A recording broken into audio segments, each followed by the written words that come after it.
Good morning students. మనం income ట్యాక్స్లో గృహస్థ నుంచి ఆదాయం చేస్తున్నాము. ఇన్కమ్ ఫ్రమ్ హౌస్ ప్రాపర్టీ అనేటువంటి టాపిక్ చేస్తున్నాం కదా. దాంట్లో ఎస్టర్డే కొన్ని సమ్ చేసాం, టుడే మరి కొన్ని సమ్ చేయబోతున్నాం.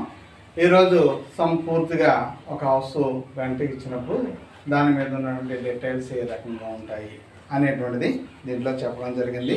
ముందుగా ఇంగ్లీష్ మీడియం స్టూడెంట్స్ సమ్ రాసుకోండి, తర్వాత తెలుగు మీడియం స్టూడెంట్స్ రాసుకుంటారు. కానీ మిస్టర్ పి సమ్ చెప్తున్నాను, రాసుకోండి.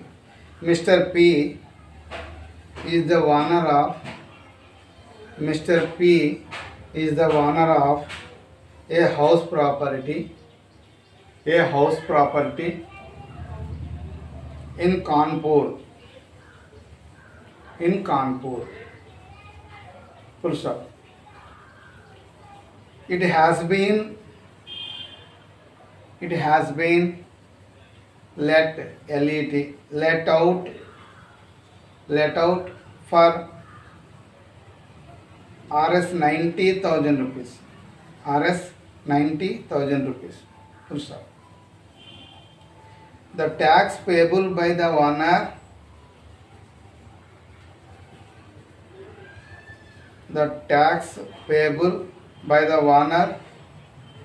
comes to 8,400.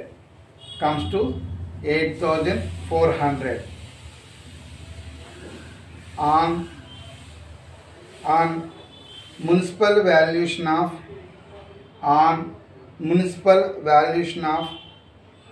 84,000 rupees.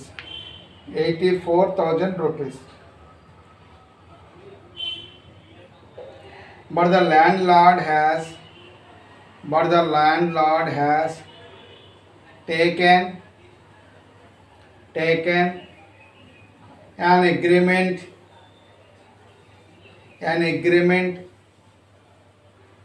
from the tenant TENANT అద్దెకిచ్చినోడు అన్నమాట. Tenant stating STATING stating that the tenant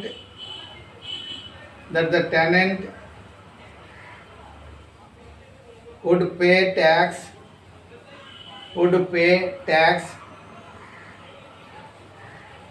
direct to the municipality.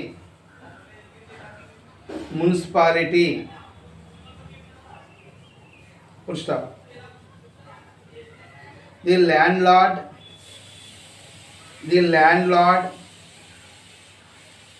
however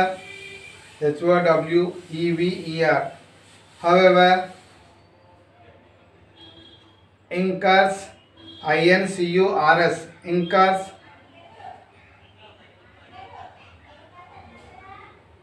the following expenses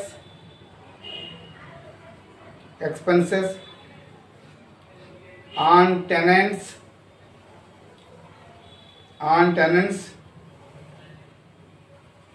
amenities amenities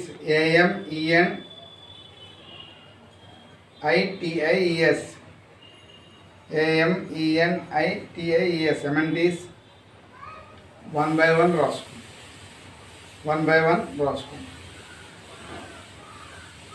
water charges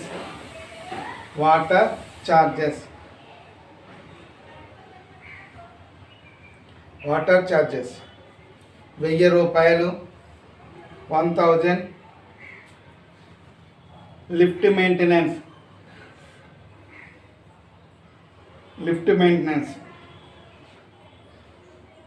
రూపాయలు.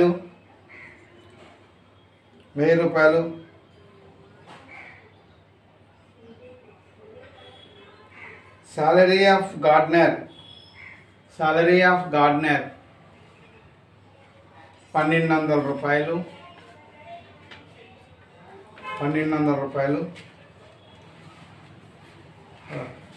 Lighting of stairs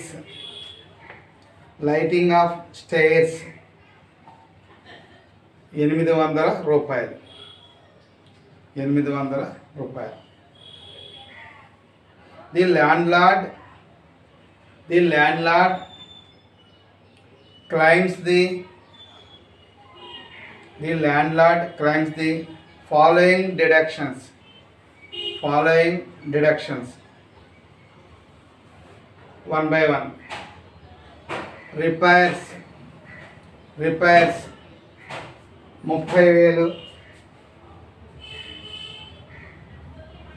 repairs 30,000. land revenue 1000. collection charges 2,000.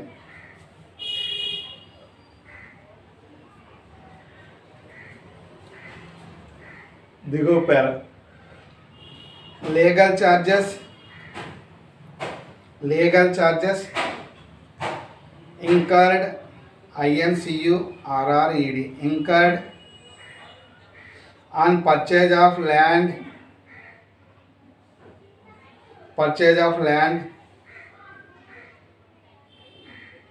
on which house property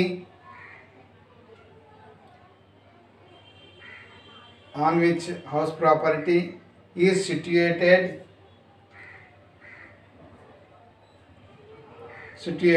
24,000.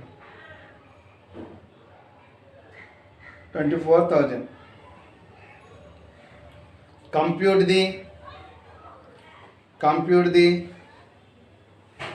taxable income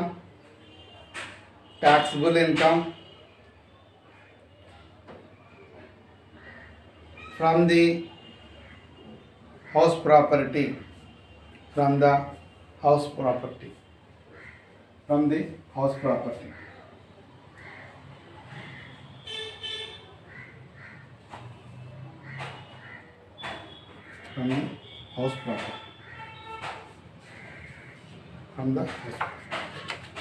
Telugu medium రాసుకో.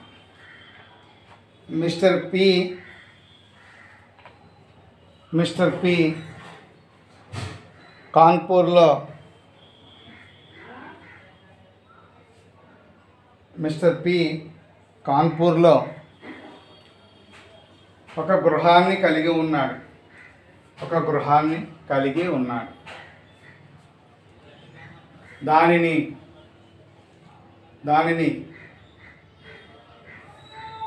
90,000 రూపాయలకు అద్దెకిచ్చాడు.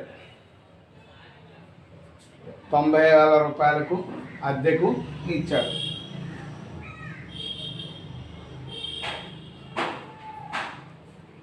దాని municipal విలువ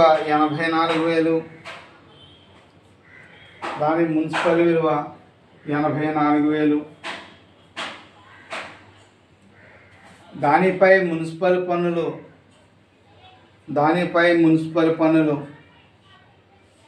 8,400. అద్దెకున్న వ్యక్తి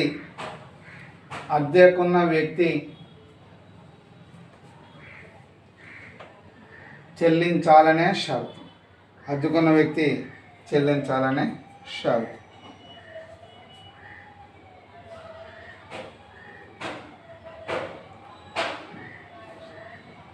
అద్దెదారు సౌకర్యార్థం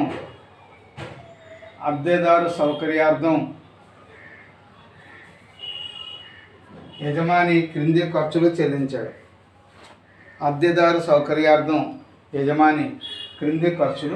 చెల్లించాడు.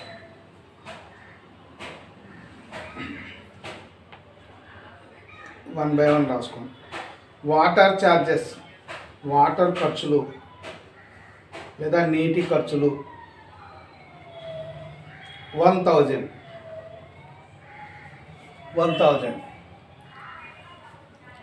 Lift నిర్వహణ 1,000.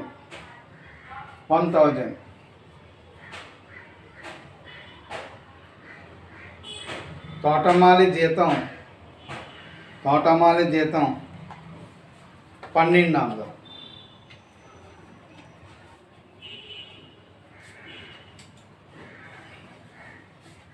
మెట్లపై lighting 800 రూపాయలు. మెట్ల మీద లైటింగు 800 రూపాయలు.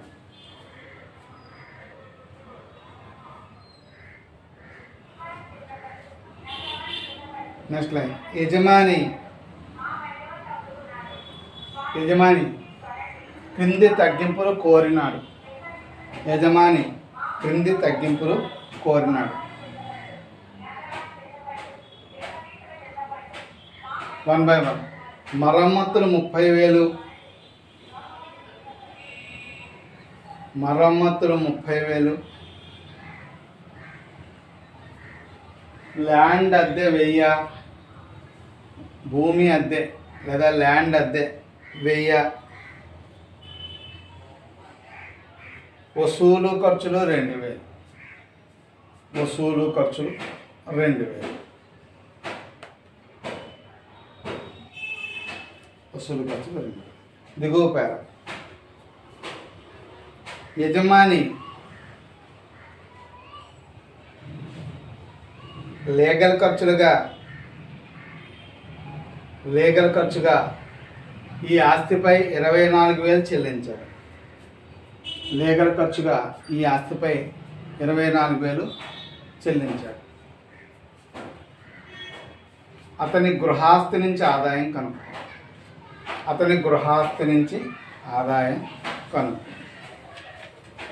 సమ్ అయితే ఇలా ఉంది కానీ ఆన్సర్ మాత్రం సులువుగానే ఉంటుందండి. ఎందుకంటే ఏమి ఇచ్చాడో ఒకసారి చూడండి. మిస్టర్ పి అనేవాడికి కాన్పూర్లో ఒక హౌస్ ప్రాపర్టీ ఉంది. దాని యొక్క రెంట్ 90,000 రూపీస్ ఇచ్చాడు. దాని యొక్క మున్సిపల్ వాల్యూ 84,000 ఇచ్చాడు. Municipal taxes 8,400. యజమాని చెల్లిస్తే మాత్రమే మనం మున్సిపల్ పన్నులు తీయాలి. అద్దుకున్నవాడు చెల్లిస్తే మాత్రం దానికి తగ్గింపు ఇవ్వరు, అది మనం చెల్లించుకోవాలి. ఈ సమలో అద్దుకున్నవాడే పన్నులు చెల్లించాలని షరతు. అందువల్ల మున్సిపల్ పన్నులు మనం డిడక్ట్ చేయవలసిన అవసరం లేదు. కాకపోతే యజమాని ఇంటికి ఉన్నవాడికి కొన్ని సౌకర్యాలు ఇస్తేనే ఉండలేడు కాబట్టి ఈ ఖర్చులు చెల్లించాడు.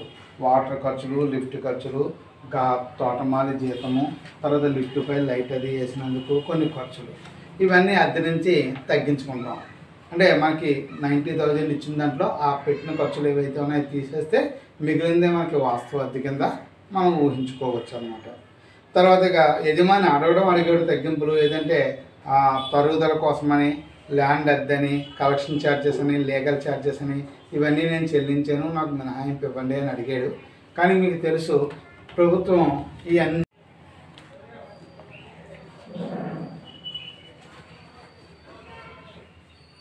యజమాని ఎన్ని తగ్గింపునైనా అడగచ్చు, అడగడంలో తప్పులేదు. రిపేర్స్ అని, ఏదో ల్యాండ్ ఖర్చులని ఇలా ఎన్నైనా అడుగుతాడు. అయితే ప్రభుత్వం మాత్రం మనకి ఏం చేస్తుందండి అంటే ఇవన్నిటికీ కలిపి 30% స్టాండర్డ్ డిడక్షన్ ఇస్తుంది.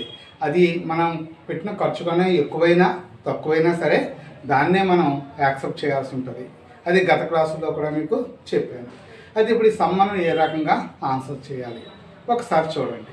ముందుగా మనం ఏం చేస్తామంటే వివరాలు మొత్తం అంటే పర్టికులర్స్ అమౌంట్ తీసుకుంటాం. గృహస్థ నుంచి ఆదాయం, హౌస్ అంటే ఇన్కమ్ ఫ్రమ్ హౌస్ ప్రాపర్టీ అని పెడతాం. 3 కాలమ్స్ వివరాలు మొత్తం పర్టికులర్స్ అమౌంట్. ఫస్ట్గా మున్సిపల్ అద్దె ఇచ్చాడు. ఎంత ఇచ్చాడంటే 84,000 ఇచ్చాడు, 84,000. యుక్తమైన అద్దె ఏమి ఇవ్వలేదు. ఈ సమ్లో డాష్ పెట్టుకుందాం. వాస్తవ అద్దె 90,000 అని చెప్పాడు.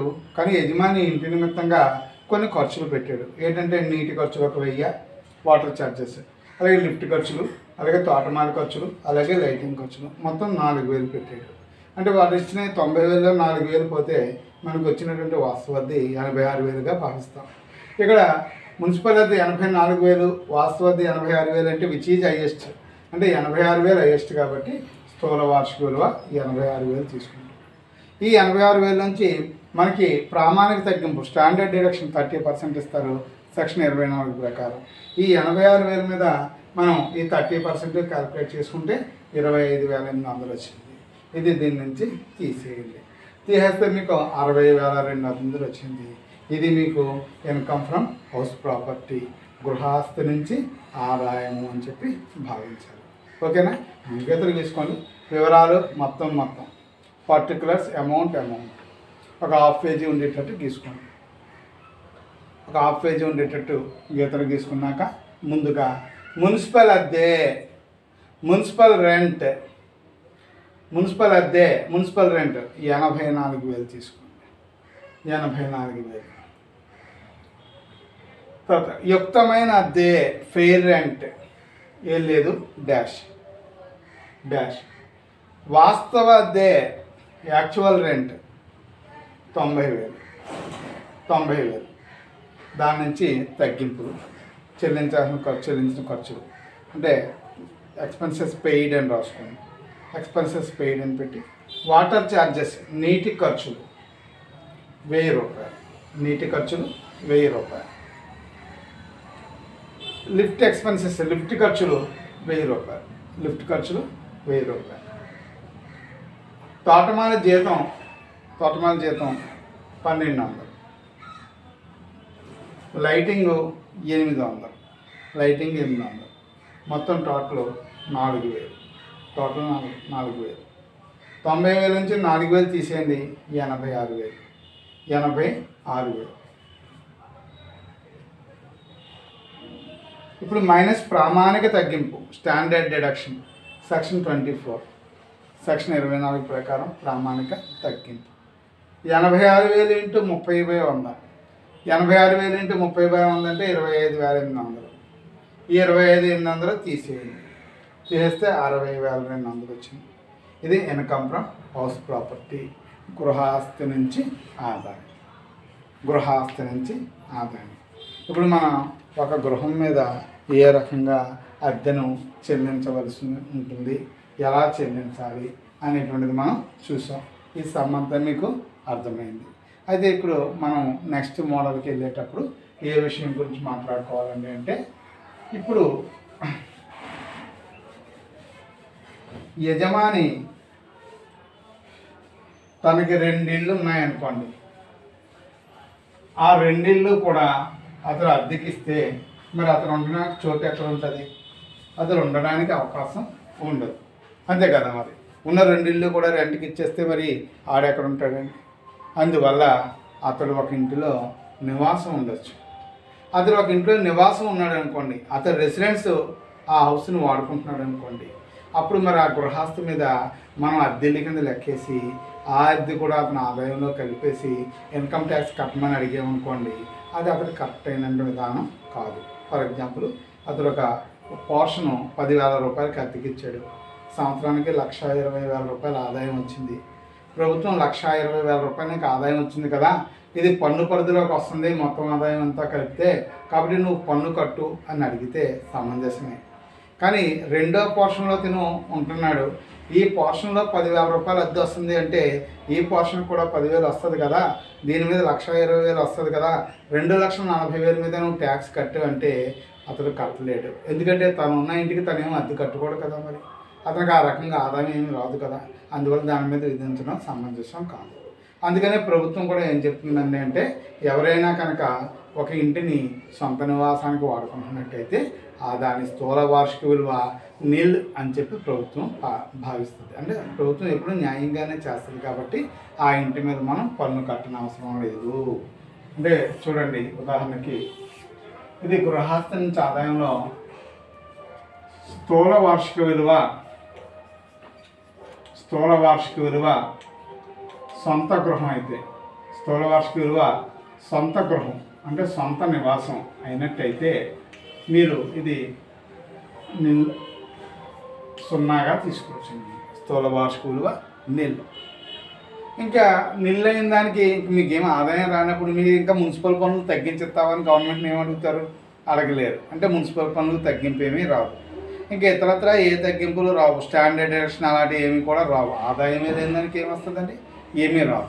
కానీ ఒకవేళ ఇంటి నిమిత్తంగా అప్పు ఉంటే, అంటే ఇల్లు కట్టడానికి తీసుకున్న అప్పు కట్టని ఉంటే, అటువంటి అప్పు మీద రుణంపై వడ్డీ కానీ మీరు చెల్లించినట్టయితే ఆ రుణంపై వడ్డీకి మీకు ప్రభుత్వం అవకాశం చూపిస్తుంది.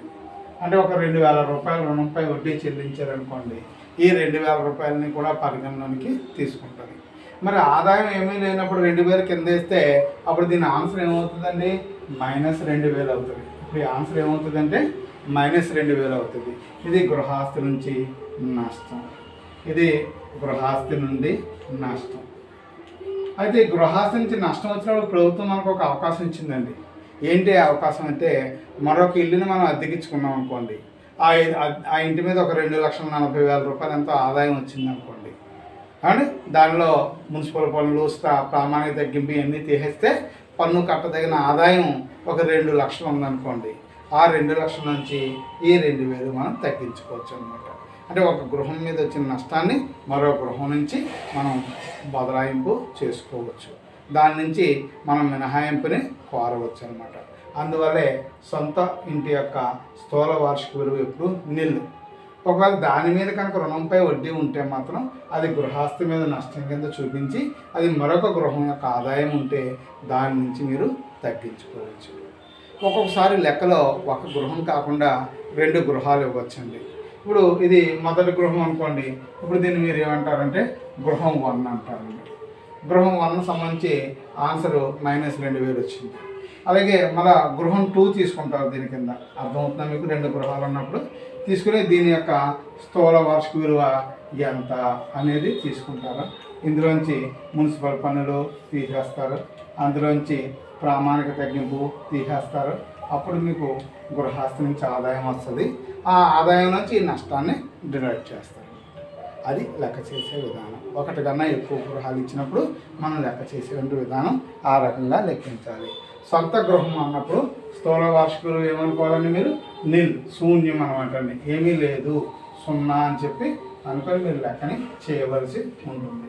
ఒక్కొక్కసారి ఒక ఇల్లు కాకుండా అంతకన్నా ఎక్కువ ఇల్లులు కూడా మనకి ఇచ్చి వాటి మీద ఆదాయాన్ని లెక్కించమని అడగచ్చు. అలా కూడా మనం లెక్కించగలుగుతాం అనమాట అండి. అంటే ఎలాగో అంటే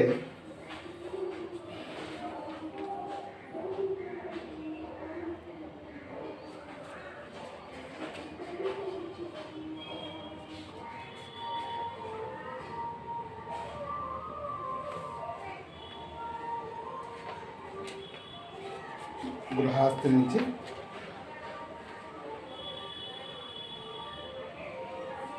ఇది ఓ లెక్క రాసుకో. కరుణాకరు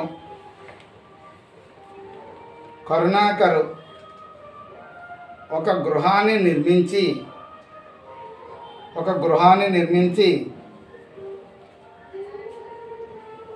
సగభాగంలో తాను ఉంటూ కరుణాకరు ఒక గృహాన్ని నిర్మించి సగభాగంలో తాను ఉంటూ మిగిలిన సగభాగాన్ని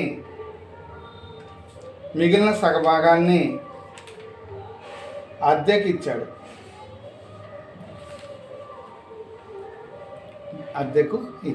దిగువపరం గృహము యొక్క మున్సిపల్ విలువ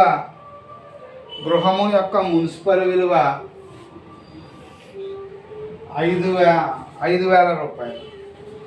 5,000 రూపాయలు.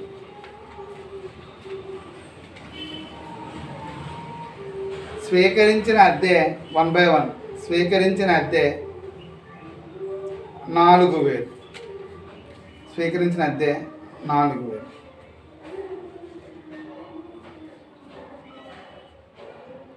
మున్సిపల్ పన్నులు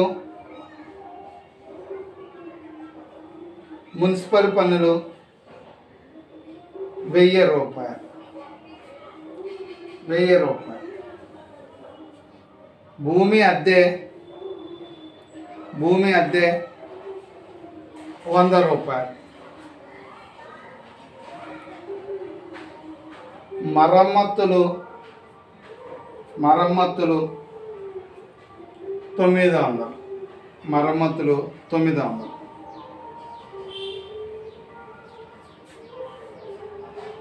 అగ్ని బీమా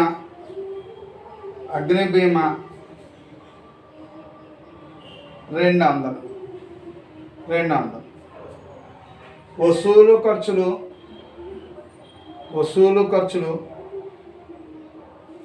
300.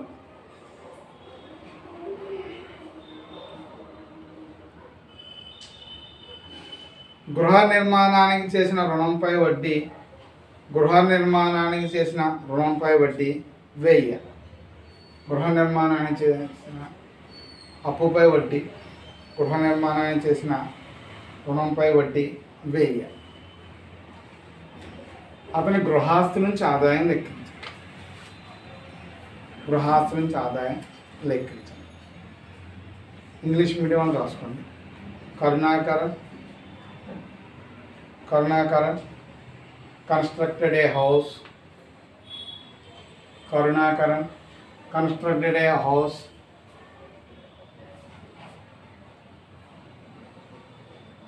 $50 house.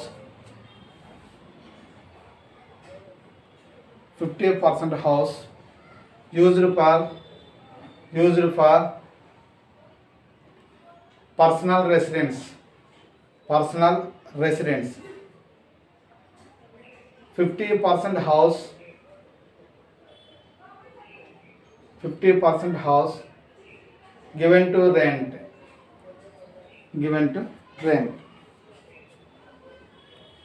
One by one points రాసుకోండి. మున్సిపల్ రెంట్, మున్సిపల్ వాల్యూ అని రాసుకోండి. మున్సిపల్ రెంట్ అన్నా మున్సిపల్ వాల్యూ అన్నా ఒకటే. Municipal value 5,000. 1 by 1 రాసుకోవాలి. Rent received 4,000.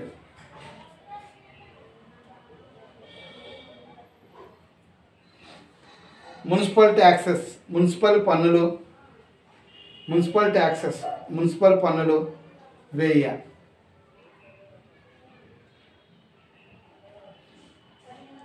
ల్యాండ్ రెంట్, భూమి అద్దె 100.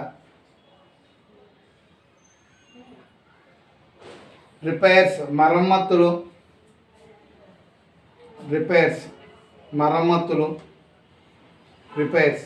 900. Fire insurance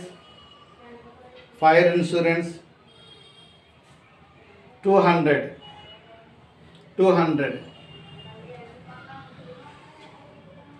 collection charges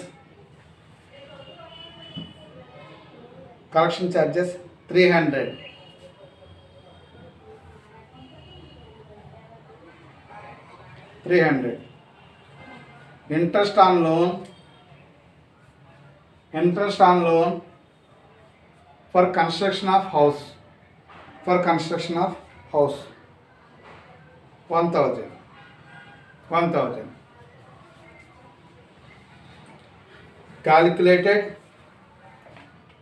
Calculated income from house property. Okay, ఇప్పుడు ఇటువంటి టేబుల్ ఒకటి నిర్మించండి. స్కేల్ పెన్సిల్ తీసుకుని వివరాలు మొత్తం పర్టికులర్స్ అమౌంట్ తీసుకోండి. ఇన్కమ్ ఫ్రమ్ హౌస్ ప్రాపర్టీ, గృహాస్తి నుంచి ఆదాయం. గృహాస్తి నుంచి ఆదాయం. వివరాలు మొత్తం పర్టికులర్స్ అమౌంట్ తీసుకోండి. ఇప్పుడు 2 గృహాల కింద భావిస్తున్నాను. గృహం 1 తీసుకుంటున్నాను నేను. గృహం 1 అంటే హౌస్ 1 అని రాసుకోండి. గృహం 1 హౌస్ 1 తీసుకున్నాను. హౌస్ 1 తీసుకుని వాడు ఏమి ఇచ్చాడండి అంటే మున్సిపల్ వాల్యూ ఇచ్చాడు. మున్సిపల్ వాల్యూ 5,000 ఇచ్చాడు, కానీ సగమే అద్దెకి ఇచ్చాం కదా, అందుకని దాని వాల్యూ 2,500. మున్సిపల్ వాల్యూ అంటే మున్సిపల్ రెంట్ చూసుకోండి. మున్సిపల్ అద్దె 2,500.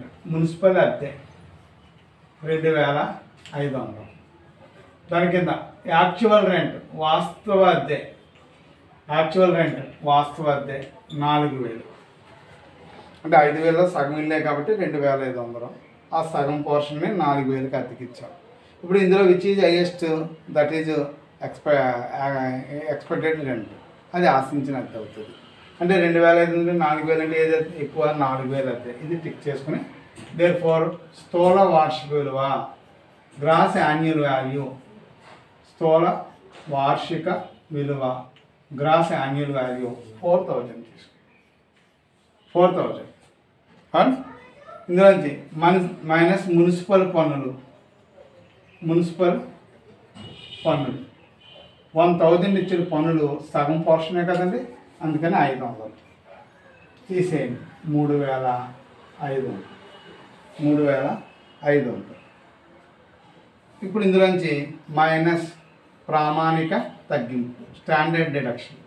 ప్రామాణిక తగ్గింపు, స్టాండర్డ్ డిడక్షన్ 3500 ఇంటూ 30/100 అంటే ఇది 1050. ఇంకేమి ఇచ్చాడు? ఇంట్రెస్ట్ ఆన్ లోన్, రుణంపై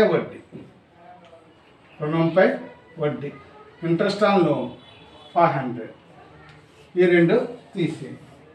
1050 తీసేస్తే మీకు ఎంత ఆదాయం అంటే 1550 కదా, 1550 అంటే 1950 రూపాయలు ఆదాయం. ఇది గృహాస్తి ఆదాయం, గృహం 1 ఆదాయం, గృహం 1 యొక్క ఆదాయం. ఏమండి, దీన్ని ఇంకా పొడిగించండి. ఇక్కడికి ఇలా గీత కొట్టండి. ఇది ఒక ఆదాయం, దాన్ని అలా పెట్టుకోండి. గృహం 2 ఆదాయం, గృహం 2 ఆదాయం. గృహం 2 అంటే ఏమనుకున్నారు? గృహం 2 ఆదాయం అంటే సొంత నివాసం, పర్సనల్ యూస్, సొంత నివాసం. దీని స్థూల వార్షిక విలువ ఎంత అని చెప్పాను? సగం ఇల్లు అయితే 2500 గట్ట ఏమనుకోకూడదు, నిల్ అనుకోవాలి. సొంతానికి వాడుకుంటున్నాం కాబట్టి నిల్. ఇంకా దీనికి ప్రామాణిక తగ్గింపు గట్ట ఏమి ఉండదు, కానీ అప్పుపై వడ్డీ ఉంటే తీసేయచ్చు అనుకున్నాను. మైనస్ రుణంపై వడ్డీ 1000 రూపాయలు వడ్డీ. 1000 రూపాయలు సగం దీని మీదే, 1000లో సగం అంటే 500. నిల్లోంచి 500 తీస్తే ఏమవుద్ది? మైనస్ 500. ఇది గృహంపై నష్టం, ఇది గృహంపై నష్టం. లాస్ ఆన్ హౌస్ ప్రాపర్టీ, గృహంపై నష్టం, గృహంపై నష్టం. ఇప్పుడు మనకి ఏం కావాలంటే మొత్తం ఆదాయం కావాలి. ఇంకా కిందకి వెళ్ళాలి, కొంచెం ఇరుకైపోయింది కాబట్టి ఇక్కడ చేస్తున్నాను కంటిన్యూషన్. ఇప్పుడు నేనేం చేశానంటే 1వ గృహంపై ఆదాయం, 1వ గృహంపై ఆదాయం, 1వ గృహం మీద ఆదాయం నాకు ఎంత వచ్చిందంటే 1950. 1950 మైనస్ 2వ గృహంపై నష్టం. మరి సొంతానికి వాడుకున్న గృహం మీద వడ్డీకి తగ్గింపు ఇచ్చాం కాబట్టి అది -500 వచ్చింది. ఈ -500 తీసేయండి. 1450. ఇది మొత్తం గృహంపై ఆదాయం, total income from house property. మొత్తం గృహంపై ఆదాయం, మొత్తం గృహంపై ఆదాయం. ఇది సమ్ చేసే విధానం. ఒకసారి ఇంగ్లీష్ మీడియంలో చూసుకోండి. పర్టికులర్స్ అమౌంట్ హౌస్ 1 పెట్టుకోండి. హౌస్ 1 అని పెట్టుకోండి. Municipal rent 5000/2, 2500. Actual rent 4000. Which is highest అంటే 4000 highest. Therefore gross annual value 4000. ఇందులోంచి ఏం తీసేయాలి? స్థూల వార్షిక విలువ నుంచి పన్నులు ఉంటే తీసేయచ్చు. పన్నులు 500 మైనస్ మున్సిపల్ పన్నులు 1000కి సగమే కాబట్టి ఇల్లు 500 తీసేస్తే 3500. దీని మీద మైనస్ స్టాండర్డ్ డిడక్షన్ 3500 ఇంటూ 30%, 1050. అప్పుపై వడ్డీ ఒకటి ఉంది, అంటే అప్పుపై వడ్డీ 1000, 1000లోని సగమే కదా మరి ఇల్లు అంటే 500, 1550 తీసేయండి. 1950. గృహం అంటే ఇన్కమ్ ఫ్రమ్ ఫస్ట్ హౌస్, మొదటి గృహం మీద ఆదాయం, ఇన్కమ్ ఫ్రమ్ ఫస్ట్ హౌస్.